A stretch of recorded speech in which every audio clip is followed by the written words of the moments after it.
오늘의 정치권 소식 알아보는 정치톡톡 하겠습니다. 정치부 우종환 기자입니다. 자, 오늘 대통령실 참모 인선 발표한다고 예정이 돼 있었는데 안 했어요. 왜 안 했어요? 네, 예상보다 검증 작업이 밀리는 바람에 오늘은 발표를 할 수 없었다고 말하고 있습니다. 그래요? 이 윤석열 당선인은 오늘 공식 일정을 거의 잡지 않고 검증에만 몰두해야 될 정도의 상황이라고 전해줬는데요. 차관급 청장, 비서, 수석 비서관, 비서관 몇 명이에요.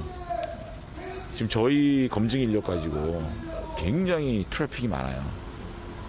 검증 업무가 굉장히 밀려있기 때문에 그렇게 보시면 될 겁니다.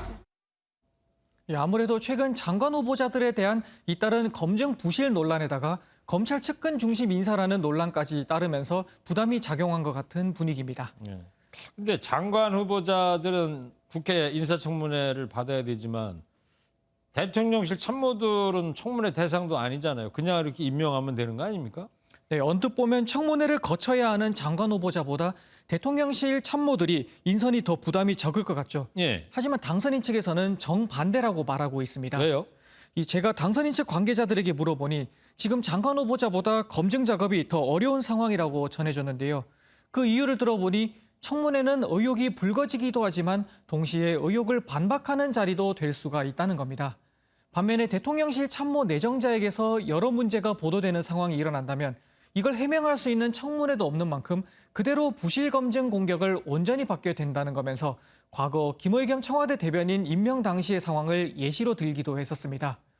또 인선뿐만 아니라 몇 실장, 몇 수석 등 직제 개편까지 지금 같이 고려해야 한다는 점도 검증이 늦어지는데 영향을 준 걸로 보입니다. 네. 자, 청와대 참모들이 뭐 5수석이다, 뭐 6수석이다 이런 얘기가 나오고 있던데 정확히 직제는 어떻게 되고 또 거론되는 인사, 윤곽 같은 건 어떻게 나와 있습니까, 지금?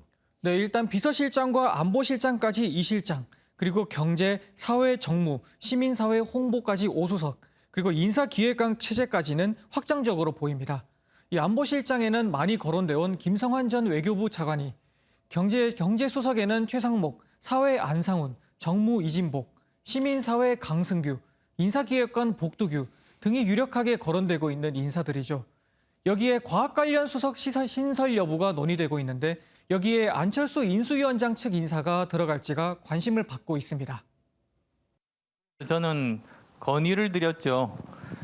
사실 다음 정권에서 가장 중요한 역할은 미래 먹거리를 찾는 것이고 그것을 하기 위한 가장 큰 상징 중에 하나가 과학교육 수석이 될 수 있다.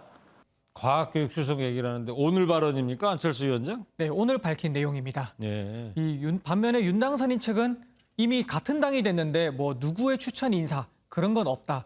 적재적소에 인사를 하기 위해 노력하고 있다는 원론적인 입장을 밝혔습니다. 네. 청와대 인선 얘기 여기까지 해보고요. 오늘 그리고 윤석열 당선인의 친서가 일본으로 보내졌죠. 어떤 의미가 있는 겁니까?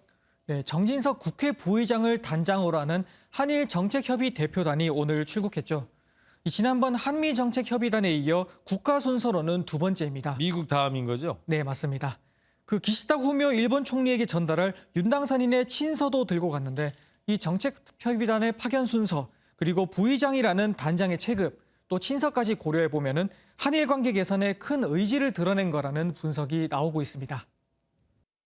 장기간 방치되어 온 한일 관계를 조속히 개선, 복원하기 위해서 또 양국의 공동이익을 위해서 함께 노력해야 한다라는 당선인의 뜻을 전달할 생각입니다.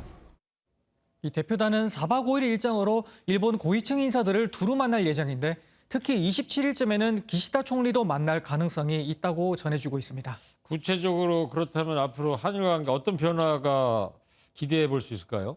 일단 이 대표단과 기시다 총리의 면담이 이뤄지게 되면 다음 달 대통령 취임식 때 기시다 총리가 참석할 가능성이 논의될 수 있습니다. 취임식 참석이 만약에 현실화되면요. 2008년 이명박 대통령 취임식 이후 무려 14년 만에 일본 총리가 참석하게 되는 건데요. 또 취임식에 참석하게 된다면 곧이어 3년 만에 한일 정상회담까지 연쇄적으로 성사 가능성을 점쳐볼 수가 있게 됩니다. 이렇게 윤 당선인이 이전과 다른 한일 관계 개선 의지를 보이고 있는데 관건은 일본 측이 어떻게 나오느냐로 볼 수 있겠습니다. 예, 잘 들었습니다. 정치부 우종환 기자였습니다.